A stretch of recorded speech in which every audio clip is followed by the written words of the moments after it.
l'Ajuntament de Prat de Molló i Camprodon organitzem junts aquesta cursa que surt aquest any de la plaça Santa Maria a Camprodon. Passem per Molló, per corriols i camins i masies, una mica per tot aquí a la muntanya.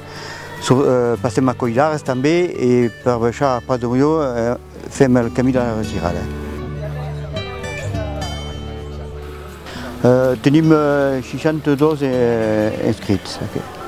Fa una mica poc. Nosaltres seria bé que tindrien 100 corredors mínim. De catalans d'aquí en tenim 16 i de Catalunya Nord i de França 46.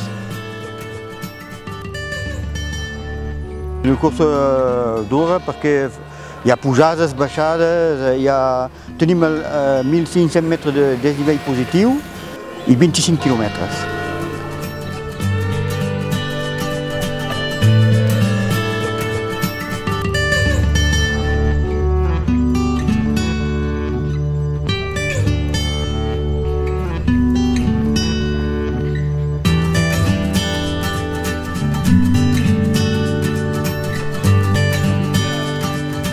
Yeah.